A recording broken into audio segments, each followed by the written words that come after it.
Hello students, welcome again of you. Class 11th के chapter number first the living world या जीव जगत में पिछले लेक्चर में हमने प्रिमिटिव एटमॉस्फेयर के बारे में पढ़ा था। जो प्राचीन समय में जो वातावरण पाया जाता है उसके बारे में स्टडी किया था। मॉडर्न टाइम में जो एटमॉस्फेयर है, आधुनिक जो एटमॉस्फेयर है उसके बारे में स्टडी किया था। एक अर्थ की जो स्ट्रक्चर या संरचना है उसके बारे में स्टडी किया था।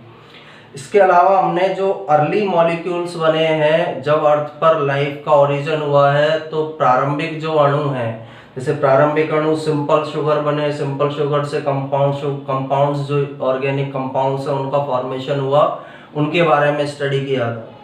आज के लेक्चर में हमारा टॉपिक है the formation the first living molecule, यानी पहला लिविंग मॉलिक्यूल कौन सा था। अब जनरली हम जानते हैं कि जीवों में जो आनुवांशिक पदार्थ है, अधिकांश जीवों में डीएनए है, कुछ जीवों के अंदर आनुवांशिक पदार्थ क्या है, आरएनए पाया जाता है। तो साइंटिस्ट ये मानते हैं कि पहला बनने वाला जो मॉलिक्यूल है वो फर्स्ट मॉलिक्यूल कौन सा था, आरएनए। प्रोबेबली संभवतः ये माना जाता है कि पहला जो लिविंग मॉलिक्यूल बना था वो आरएनए था। अब इसके पीछे कुछ रीजन है, कारण है कि आरएनए को पहला मॉलिक्यूल क्यों माना जाता है, कि सबसे पहले आरएनए बना है, इसे क्यों माना जाता है। सबसे फर्स्ट रीजन इसका ये है, यह डीएनए से सिंपल होता है, simpler than DNA. First reason इसका क्या है कि आरएनए को क्यों माना जाता है, first genetic material simpler than DNA.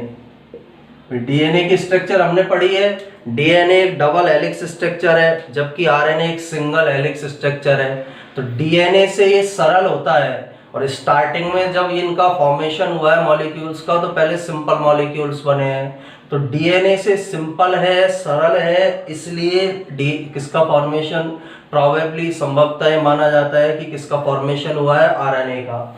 Second, RNA के अंदर सेल्फ रेप्लिकेशन की क्षमता पाई जाती है। सेल्फ रेप्लिकेशन, हिंदी में हम इसको बोल सकते हैं स्व प्रतिकृतिकरण। स्व प्रतिकृतिकरण की क्षमता आरएनए में पाई जाती है। यानी आरएनए के अंदर क्या कैपेबिलिटी है, आरएनए अपने समान आरएनए को बना सकता है, सेल्फ रेप्लिकेट हो सकता है, ये इसकी प्रॉपर्टी है। थर्ड आरएनए की प्रॉपर्टी क्या है, स्टोर इंफॉर्मेशन डायरेक्ट। जो भी सूचनाएं हैं उनको ये डायरेक्ट क्या कर सकता है, स्टोर कर सकता है, क्योंकि एम आरएनए होता है, आर आरएनए होता है, टी आरएनए होता है। मैसेंजर आरएनए जो है वो सूचनाओं को डायरेक्ट स्टोर कर सकता है। तो थर्ड इसकी क्वालिटी है store information direct. Store information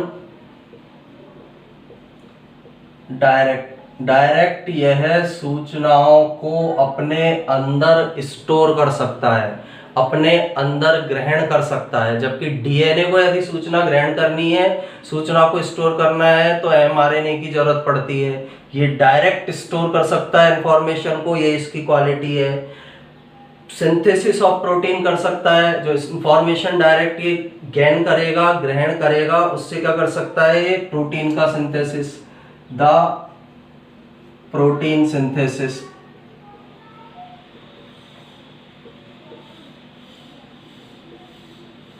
यानी प्रोटीन का निर्माण कर सकता है। डीएनए से आरएनए बनता है, आरएनए से प्रोटीन। तो आरएनए डायरेक्ट किसका निर्माण कर सकता है, प्रोटीन का, जबकि डीएनए को पहले आरएनए की हेल्प लेनी पड़ती है, फिर प्रोटीन बनता है। तो इस इंफॉर्मेशन को डायरेक्ट स्टोर कर सकता है प्रोटीन सिंथेसिस प्रोसेस के थ्रू। प्रोटीन का सिंथेसिस ये कर सकता है direct. Act as a catalyst, next इसकी जो प्रॉपर्टी है यह एज ए कैटालिस्ट, एक उत्प्रेरक के समान यह कार्य करता है। कैटालिस्ट वर्ड का मतलब होता है उत्प्रेरक। तो कैटालिस्ट के समान काम करता है, उत्प्रेरक के समान यह काम करता है। तो सिंपल सा याद रखना है, प्रोबेबली आरएनए को फर्स्ट लिविंग मॉलिक्यूल माना जाता है। फर्स्ट लिविंग मॉलिक्यूल माने जाने के कुछ कारण हैं। पहला कारण, आरएनए की संरचना डीएनए से सिंपल होती है। सेकंड, आरएनए खुद का प्रतिकृतिकरण कर सकता है, आरएनए अपनी जैसी कॉपियां बना सकता है। तीसरा, यह सूचनाओं को स्टोर रख सकता है और प्रोटीन सिंथेसिस कर सकता है डायरेक्ट। फोर्थ, यह एक कैटालिस्ट या उत्प्रेरक के समान कार्य करता है। इन सभी कारणों से यह माना जाता है कि संभवतः जो फर्स्ट लिविंग मॉलिक्यूल था वो कौन सा था, आरएनए था। इसके बाद जो मोस्ट प्रिमिटिव ऑर्गेनिज्म है, सबसे पुराने ऑर्गेनिज्म है, उस ऑर्गेनिज्म को बोला जाता है प्रोजीनोट।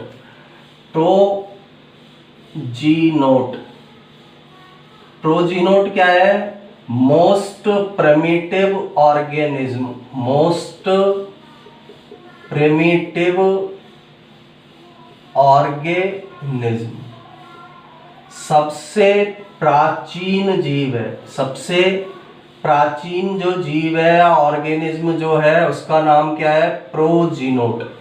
इस पृथ्वी पर सबसे प्राचीन जीव जो बना था, जिसका ओरिजिन हुआ था, उसे किस नाम से जाना जाता है, प्रोजीनोट के नाम से जाना जाता है। यह मोस्ट प्रिमिटिव ऑर्गेनिज्म है, यह सबसे प्राचीन जीव है।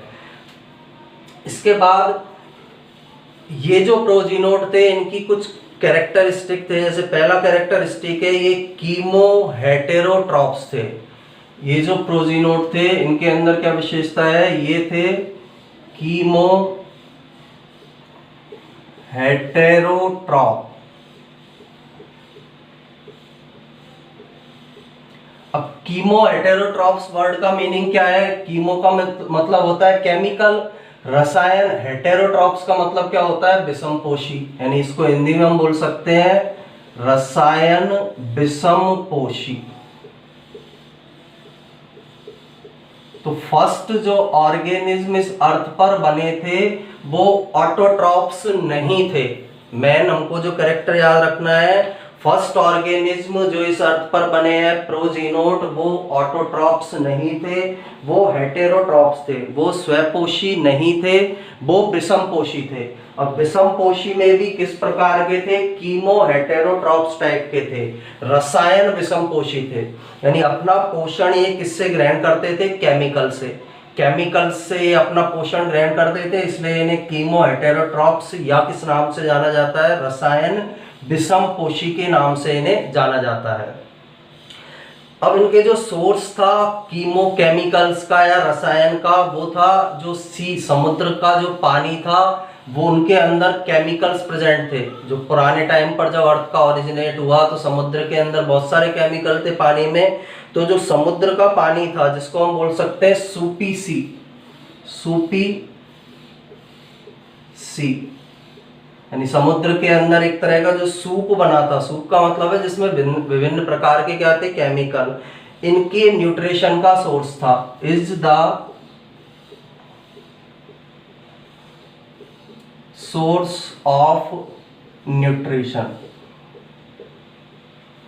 जो ये प्रोजीनोट है इनके एनर्जी का सोर्स या न्यूट्रिशन का सोर्स क्या था, सूपी सी। क्योंकि स्टार्टिंग में जब अर्थ पर लाइफ का फॉर्मेशन हुआ है तो सी के अंदर, समुद्र के पानी के अंदर बहुत सारे केमिकल्स प्रेजेंट थे। उन केमिकल्स से ये प्रोजीनोट एनर्जी लेते थे, अपना न्यूट्रिशन लेते थे, इसलिए इन्हें कीमो हेटेरोट्रॉप्स या रसायन विषमपोषी के नाम से इन्हें जाना जाता है। और इनके अंदर जो रेस्पिरेशन पाया जाता था वो था एनएरोबिक रेस्पिरेशन। इनके अंदर जो रेस्पिरेशन था एनएरोबिक रेस्पिरेशन। एनएरोबिक रेस्पिरेशन का मतलब होता है कौन सा श्वसन, अवायवीय श्वसन।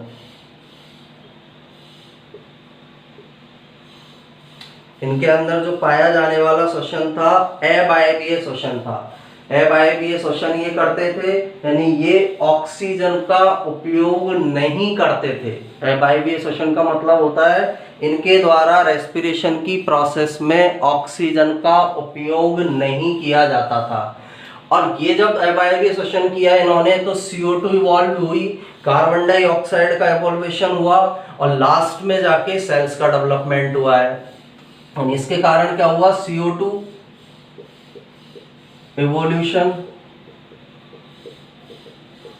CO2 की क्या हुई, प्रोडक्शन हुआ, CO2 इवॉल्व हुई, रेस्पिरेशन में करते थे, अवायवीय श्वसन करते थे बिना ऑक्सीजन के, तो CO2 का एवोल्यूशन हुआ, CO2 विकसित हुई और लास्ट में जाकर डेवलपमेंट ऑफ सेल्स हुआ।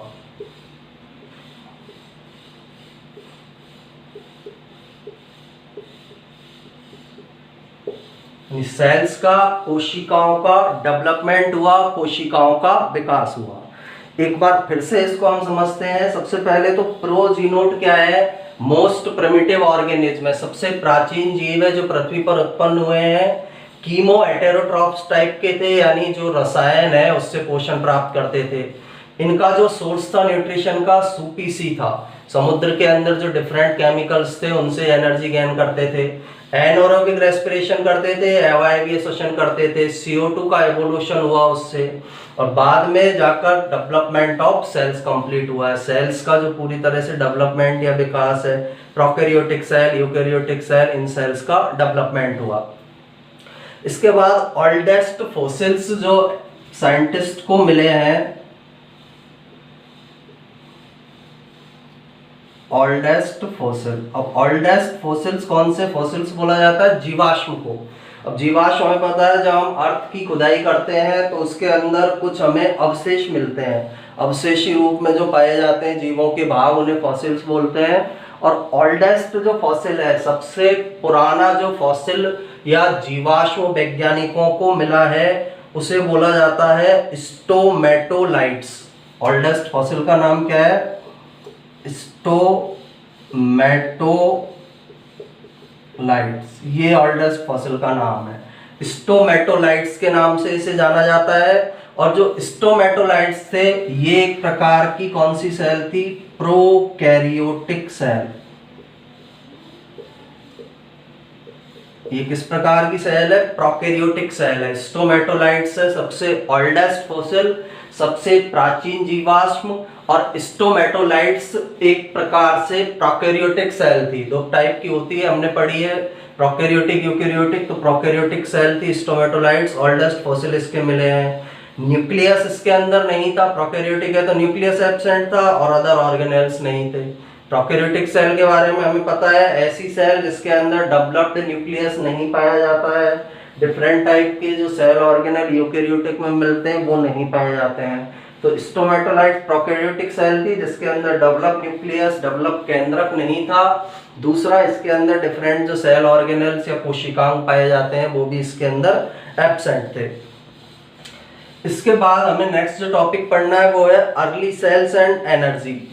जो प्रारंभिक समय में जो कोशिकाएं बनी हैं वो एनर्जी या ऊर्जा को किस तरह से प्राप्त करती थी, प्रारंभिक समय की सेल्स किस तरह का न्यूट्रिशन उनके अंदर पाया जाता था।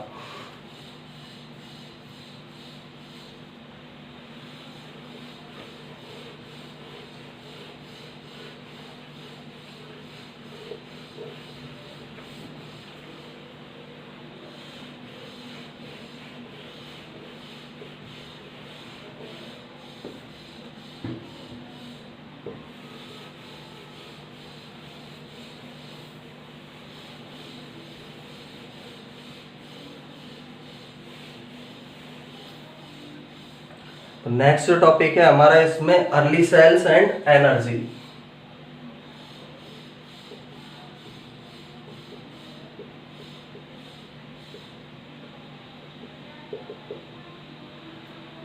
प्रारंभिक समय की जो कोशिकाएं थी, इस अर्थ पर जब लाइफ का ओरिजिन हुआ है, स्टार्टिंग में जो सेल थी उनका एनर्जी का सोर्स किस प्रकार का था, वो ऊर्जा किस प्रकार से प्राप्त करती थी, उसके बारे में हमें डिस्कशन करना है। अब अर्ली सेल्स और एनर्जी में सबसे पहली जो हाइपोथेसिस है वो है हेटेरोट्रॉफ हाइपोथेसिस। इसमें सबसे फर्स्ट नंबर की जो हाइपोथेसिस है हेटेरोट्रॉफ हाइपोथेसिस। हेटेरोट्रॉफ हाइपोथेसिस क्या है, हिंदी में इसे हम बोल सकते हैं विषमपोषी परिकल्पना। हेटेरोट्रॉफ हाइपोथेसिस को हिंदी में क्या बोला जाता है, विषमपोषी परिकल्पना। इस परिकल्पना के अनुसार क्या है कि जो फर्स्ट सेल थी वो हेटेरोट्रॉफ थी, पहली जो सेल बनी है इस अर्थ पर वो विषम पोषी प्रकार की थी, और ये जो सेल है जो ओशियंस थे या समुद्र जो थे उनके अंदर से जो एनर्जी वाले मॉलिक्यूल्स थे या केमिकल्स थे उनको गेन करती थी। तो फर्स्ट जो सेल डेवलप हुई है इस अर्थ पर वो विषम पोषी प्रकार की थी, और इसकी एनर्जी का सोर्स जो ओशियन या समुद्र थे उनके अंदर पाया जाने वाले जो केमिकल्स थे वो केमिकल्स इनके एनर्जी का सोर्स थे। तो हेटेरोट्रॉफिक हाइपोथेसिस क्या है कि first cell were heterotrophs, the first cells were heterotroph. जो पहली कोशिका थी वह किस प्रकार की कोशिका थी? विषम पोषी प्रकार की वो कोशिकाएं थी, हेटेरोट्रॉफ टाइप की वो कोशिकाएं थी। Second, eating the energy rich molecules, energy rich molecules को ये ग्रहण करती थी, खाती थी अर्ली ओशियंस जो थे उनके अंदर से। तो ईटिंग द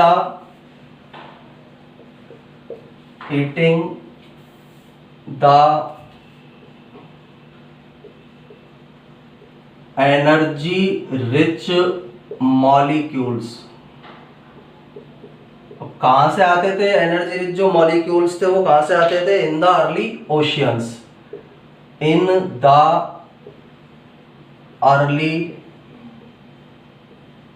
ओशियंस।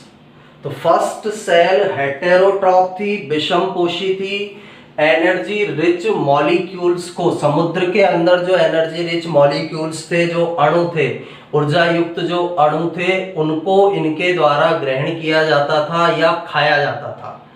और समुद्र के अंदर कहां से आए इसके बारे में हम पिछले लेक्चर के अंदर पढ़ चुके हैं। डिफरेंट टाइप के rich energy rich molecules ocean के अंदर, जब लाइफ का फॉर्मेशन स्टार्ट हुआ है तब समुद्र के अंदर बने थे। तो समुद्र के अंदर जो एनर्जी रिच मॉलिक्यूल्स थे, ऊर्जा युक्त जो अणु थे, उनको ये सेल्स ग्रहण करती थी। और हेटेरोटाइप प्रकार की ये सेल्स थी, हेटेरोट्रॉफ टाइप की ये सेल थी। इस हाइपोथेसिस को हेटेरोट्रॉफ हाइपोथेसिस के नाम से या विषम पोषी परिकल्पना के नाम से इसे जाना जाता है। सेकंड, जब ये सेल्स लगातार जो ओशियन के अंदर जो एनर्जी रिच मॉलिक्यूल्स थे उनको खाती रही, तो एक टाइम ऐसा आया कि समुद्र के अंदर उन मॉलिक्यूल्स की कमी हो गई। अब समुद्र के अंदर जब मॉलिक्यूल्स की कमी हुई तो इन सेल के अंदर धीरे धीरे ये सेल क्या होना स्टार्ट हो गई, एक्सटेंट, लुप्त होना शुरू हो गई। फिर लगातार इन सेल्स ने समुद्र के अंदर उपस्थित एनर्जी रिच मॉलिक्यूल्स का यूज किया।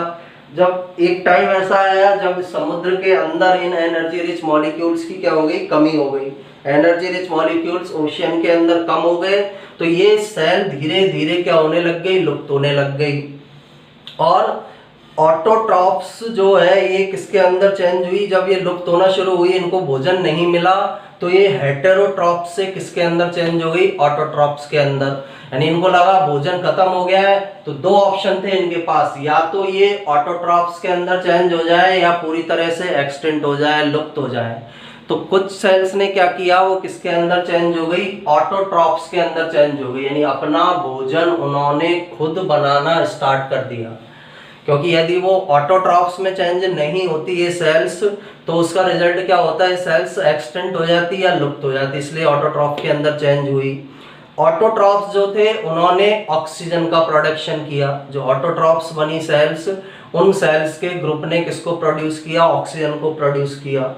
ऑक्सीजन रिएक्टिव होता है, हम सबको पता है ऑक्सीजन एक हाईली रिएक्टिव गैस है, इसलिए जो स्टार्टिंग के जो ऑर्गेनिज्म थे उनके लिए ऑक्सीजन टॉक्सिक था।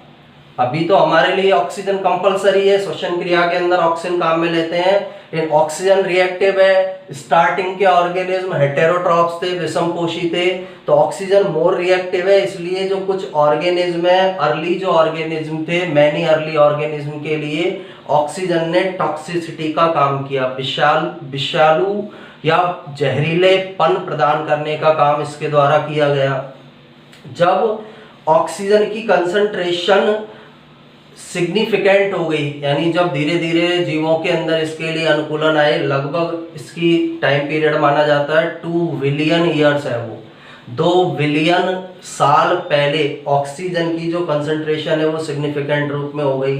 तो ऑर्गेनिज्म के पास दो ऑप्शन रहे, या तो वो एक्सटिंक्ट हो जाए या फिर वो क्या करें, एरोबिक रेस्पिरेशन को अडॉप्ट कर लें। यानी दो ऑप्शन जीवों के पास बचे जब एनवायरनमेंट के अंदर ऑक्सीजन हो गई, लगभग 2 बिलियन ईयर्स एगो पहले, लगभग 2 बिलियन साल पहले। तो दो ऑप्शन ऑर्गेनिज्म के पास बचे कि या तो वो किसके अंदर चेंज हो जाए, या तो वो एरोबिक रेस्पिरेशन करना स्टार्ट कर दें, या फिर वो लुप्त हो जाए। तो कुछ ऑर्गेनिज्म के अंदर डेवलपमेंट हुआ, उन ऑर्गेनिज्म ने एरोबिक रेस्पिरेशन स्टार्ट कर दिया, वायवीय श्वसन उन्होंने स्टार्ट कर दिया। यूकेरियोटिक सेल का डेवलपमेंट, जो यूकेरियोटिक सेल है उनका डेवलपमेंट पहले प्रोकैरियोटिक का हुआ फिर यूकेरियोटिक का हुआ। दोनों में बेसिक डिफरेंस ये होता है, यूकेरियोटिक में सेल्स न्यूक्लियस, सेल के अंदर न्यूक्लियस पाया जाता है और डिफरेंट टाइप के ऑर्गेनेल्स पाए जाते हैं। और ऐसा माना जाता है फर्स्ट जो मल्टी सेलुलर ऑर्गेनिज्म है, बहुकोशिकीय जो जीव है, वो लगभग 750 मिलियन ईयर्स पहले बना था। पहला बहुकोशिकीय जीव कब उत्पन्न हुआ है, 750 मिलियन ईयर्स एगो पहले पहला बहुकोशिकीय जीव बना था। तो ये एनर्जी, अर्ली सेल्स और उसकी एनर्जी के बारे में है कि अर्ली सेल्स जो थी उनकी एनर्जी का सोर्स क्या था। जो प्रारंभिक समय की जो कोशिकाएं थी वो एनर्जी किस तरह से गेन करती थी। हेटेरोट्रॉफ हाइपोथेसिस है, फर्स्ट सेल हेटेरोट्रॉफ थी, एनर्जी को जो है अर्ली ओशियन में जो रिच मॉलिक्यूल्स थे एनर्जी रिच, उनसे गेन करती थी। इसका सेकंड टॉपिक है only when they had eaten most of the available food, जब इन्होंने जितना भी अवेलेबल फूड है उसको ग्रहण कर लिया, autotrophs start to become abundant. यानी ऑटोट्रॉप्स जो सेल्स हैं, ऑटोट्रॉप्स जो ऑर्गेनिज्म है, उनकी उत्पत्ति प्रारंभ हुई। भोजन खत्म हो गया तो खुद बनाना पड़ेगा, इसलिए ऑटोट्रॉप्स की यहाँ पर उत्पत्ति हुई। तो इसका नेक्स्ट पॉइंट क्या है, only when they had eaten, only when they had eaten most of the available food, most of the available food, जितना भी यानी जो फूड मटेरियल प्रेजेंट था वो अवेलेबल जो फूड है उसको इन्होंने जब गेन कर लिया, most of the available food, autotrophs start to become, autotrophs start to become abundant. Abundant जो शब्द का मतलब होता है, इनकी उत्पत्ति क्या हो गई, प्रारंभ हो गई। इस लाइन का मीनिंग क्या है, जब जो हेटेरोट्रॉप जो सेल थी उन्होंने समुद्र के अंदर उपस्थित अधिकांश जो एनर्जी रिच मॉलिक्यूल्स थे उनको ग्रहण कर लिया, उनको प्राप्त कर लिया, तो समुद्र के अंदर फूड मटेरियल की कमी हुई। फूड मटेरियल जब कम हुआ तो क्या हुआ, ऑटोट्रॉप्स जो है वो अस्तित्व में आए। जो स्वयं पोषी कोशिकाएं हैं, स्वपोषी जो कोशिकाएं हैं वो अस्तित्व में आई थी। एबंडेंट का मतलब होता है स्वपोषी कोशिकाओं की उत्पत्ति हुई थी। अब ऑटोट्रॉप्स बने हैं तो ऑटोट्रॉप्स ने किसको उत्पन्न करना स्टार्ट कर दिया, ऑक्सीजन। ऑटोट्रॉप्स, हमको पता है प्लांट ऑटोट्रॉप्स हैं, क्या रिलीज करते हैं, ऑक्सीजन। फोटोसिंथेसिस की प्रोसेस करते हैं, ऑक्सीजन रिलीज करते हैं। तो ऑटोट्रॉप्स जो सेल्स बनी है इनने किसका प्रोडक्शन किया, ऑक्सीजन, प्रोड्यूस ऑक्सीजन। ऑटोट्रॉप्स ने ऑक्सीजन का प्रोडक्शन करना स्टार्ट किया। अब ये जो ऑक्सीजन बनी है यह ऑक्सीजन, हमें सब लोगों को पता है O2 is a reactive gas. Oxygen किस प्रकार की गैस होती है, रिएक्टिव। इसलिए जो अर्ली ऑर्गेनिज्म थे उनके लिए ये क्या थी, टॉक्सिक थी। एंड थस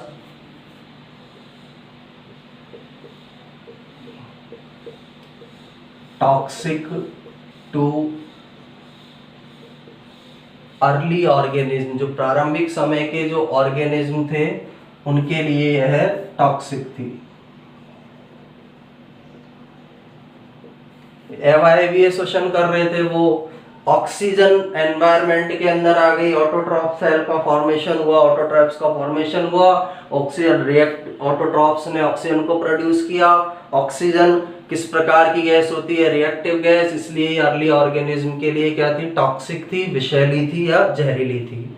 जब O2 की कंसंट्रेशन सिग्निफिकेंट हो गई, लगभग ये माना जाता है 2 बिलियन ईयर्स पहले O2 की कंसंट्रेशन पूरी तरह से सिग्निफिकेंट हो गई, जितनी चाहिए थी एनवायरनमेंट के अंदर उतनी हो गई।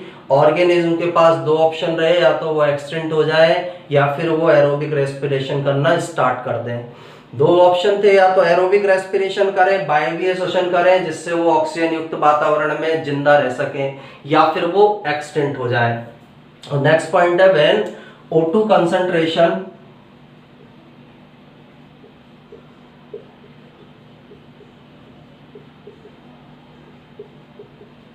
O2 कंसंट्रेशन का मतलब है ऑक्सीजन की सांद्रता बिकम सिग्निफिकेंट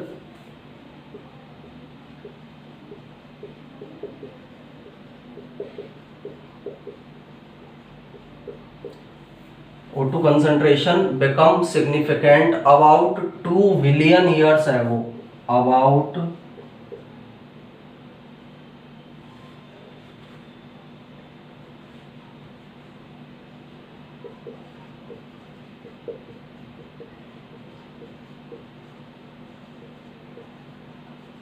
इसका जो वैल्यू है वो कितना है? लगभग कितने बिलियन ईयर्स पहले O2 की कंसंट्रेशन सिग्निफिकेंट हुई?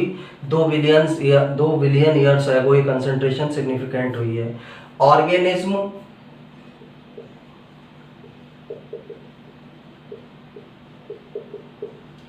आइदर ऑर्गेनिज्म के पास दो ऑप्शन रहे, आइदर बिकम एक्सटिंक्ट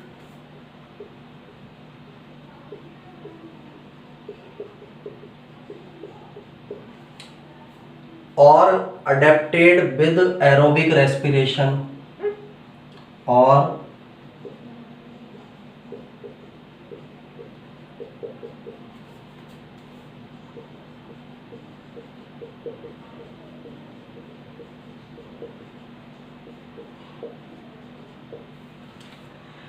दो बिलियन ईयर्स पहले जब ऑक्सीजन की सांद्रता एनवायरनमेंट में सिग्निफिकेंट हो गई, सिग्निफिकेंट का मतलब है अधिक मात्रा में ऑक्सीजन की जब सांद्रता हो गई, तो ऑर्गेनिज्म के पास दो ऑप्शन बचे। पहला ऑप्शन या तो वो विलुप्त हो जाए, नष्ट हो जाए, या दूसरा ऑप्शन क्या था? वो एरोबिक रेस्पिरेशन के लिए अनुकूलित हो जाए। इस लाइन का मीनिंग ये है, 2 बिलियन ईयर्स पहले ऑक्सीजन की जब कंसंट्रेशन एनवायरनमेंट में अच्छी प्रकार से हो गई, उचित मात्रा में हो गई, तो ऑर्गेनिज्म के पास दो ऑप्शन बचे, एक एक्सटिंक्ट होने का, एक एरोबिक रेस्पिरेशन के अडेप्ट हो जाने का। इसके बाद जो अडेप्ट हो गए वो इस अर्थ पर जिंदा रहे, जो अडेप्टेशन जिनके अंदर नहीं हुआ, अनुकूलन जिनके अंदर नहीं हुआ, वो इस अर्थ से डिस्ट्रॉय हो गए या फिर नष्ट हो गए। इसके बाद जो यूकेरियोटिक सेल है, पहले प्रोकैरियोटिक का डेवलपमेंट हुआ है, इसके बाद जो सेल डेवलप हुई है वो कौन सी है? यूकेरियोटिक। अब यूकेरियोटिक सेल के अंदर क्या कैरेक्टर्स पाए जाते हैं? एक तो न्यूक्लियस मिलेगा इनके अंदर वेल डेवलप, और सेल ऑर्गेनेल्स इसके अंदर पाए जाते हैं। Cells with develop nucleus and cell organelles, यानी ऐसी सेल जिनके अंदर वेल डेवलप न्यूक्लियस पाया जाता है और सेल ऑर्गेनेल्स या कोशिकांग पाए जाते हैं, उन्हें यूकेरियोटिक सेल कहा जाता है। प्रोकैरियोटिक सेल किस प्रकार की सेल होती है? ऐसी सेल जिनके अंदर वेल डेवलप न्यूक्लियस नहीं मिलेगा, सेल ऑर्गेनल्स नहीं मिलेंगे, डिफरेंट टाइप के, वो प्रोकैरियोटिक होती है। पहले प्रोकैरियोटिक का डेवलपमेंट हुआ, फिर यूकेरियोटिक। प्रोकैरियोटिक में हमने पढ़ा था एक स्टोमेटोलाइट्स, जो प्रिमिटिव ओल्डेस्ट फॉसिल मिला है वो है स्टोमेटोलाइट, सबसे प्राचीनतम जीवाश्म मिला है जो एक प्रकार की प्रोकैरियोटिक सेल थी। और फर्स्ट जो मल्टी सेलुलर ऑर्गेनिज्म है, पहला बहुकोशिकीय जीव जो है, वो ऐसा माना जाता है कि लगभग 750 मिलियन ईयर्स पहले डेवलप हुआ था। तो first multi cellular first multi cellular organism, पहला बहुकोशिकीय जीव ऑरिजिनेटेड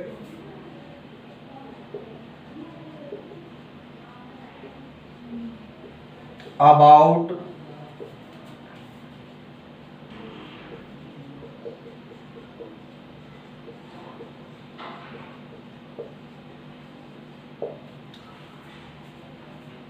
750 मिलियन ईयर्स है, वो 750 मिलियन साल पहले पहले बहुकोशिकीय जीव का विकास हुआ था, पहले बहुकोशिकीय जीव की उत्पत्ति हुई थी।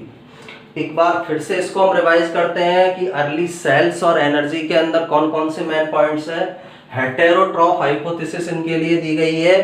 The first cell were heterotrophs, प्रथम जो कोशिकाएं थी वो विषमपोषी प्रकार की थी और समुद्र में उपस्थित एनर्जी रिच मॉलिक्यूल से वो न्यूट्रिशन लेती थी। Second, only when they had eaten most of the available food, जब इन्होंने समुद्र के अंदर उपस्थित सारे जो अवेलेबल फूड है उसको ग्रहण कर लिया तो ऑटोट्रॉफ्स टाइप की सेल्स जो है वो डेवलप होना स्टार्ट हुई। भाई पूरा का पूरा भोजन खत्म हो गया समुद्र में से, तो कौन सी टाइप की सेल डेवलप होना स्टार्ट हुई? ऑटोट्रॉफ या स्वयंपोषी प्रकार की सेल्स। थर्ड, ऑटोट्रॉफ्स टाइप की जब सेल प्रोड्यूस हुई तो हमें पता है प्लांट्स जैसे ऑक्सीजन रिलीज करते हैं, इन सेल्स ने भी किसको प्रोड्यूस किया? ऑक्सीजन को। ऑक्सीजन रिएक्टिव होती है, इसलिए जो अर्ली प्रारंभिक समय के जो ऑर्गेनिज्म या जीव थे उनके लिए ये कैसी थी? टॉक्सिक थी। When O2 concentration becomes significant about 2 billion years ago, लगभग 2 बिलियन ईयर्स पहले जब O2 की कंसंट्रेशन पर्याप्त मात्रा में हो गई एनवायरनमेंट में, ऑर्गेनिज्म के पास दो ऑप्शन बचे। पहला, या तो वो एक्सटिंक्ट हो जाए, दूसरा वो किसके अडेप्ट हो जाए? एरोबिक रेस्पिरेशन के। जो इनमें एडेप्टेशन हो गया, जो एरोबिक रेस्पिरेशन के अनुकूलित हो गए वो जीवित रहे, बाकी के एक्सटिंक्ट हो गए। यूकेरियोटिक सेल्स क्या होती है? ऐसी सेल जिनमें डेवलप न्यूक्लियस पाया जाता हो और सेल ऑर्गेनेल्स पाया जाता हो। पहले प्रोकैरियोटिक सेल बनी थी, उसके बाद यूकेरियोटिक सेल बनी है। और फर्स्ट मल्टी सेलुलर ऑर्गेनिज्म जो है उसकी उत्पत्ति 750 मिलियन ईयर्स पहले हुई थी। 750 मिलियन साल पहले पहला बहुकोशिकीय जीव इस पृथ्वी पर उत्पन्न हुआ था। आज के लेक्चर के अंदर हमने सबसे पहले तो फर्स्ट लिविंग मॉलिक्यूल्स आरएनए के बारे में पढ़ा है कि प्रोबेबली आरएनए था, उसके कुछ रीजंस हमने पढ़े हैं। प्रोजीनोट के बारे में पढ़ा है, एक ओल्डेस्ट फॉसिल स्टोमेटोलाइट्स जो होते हैं उनके बारे में पढ़ा है। एनर्जी सेल्स अर्ली सेल्स और एनर्जी के बारे में हमने इसमें डिस्कशन किया है। नेक्स्ट लेक्चर के अंदर इसी चैप्टर के नेक्स्ट लेक्चर के अंदर हम जो लिविंग ऑर्गेनिज्म है उनके कैरेक्टर्स की बात करेंगे कि जो लिविंग ऑर्गेनिज्म है उनके अंदर किस प्रकार के कैरेक्टर्स पाए जाते हैं, किस प्रकार के गुण उनके अंदर उपस्थित होते हैं। Thank you.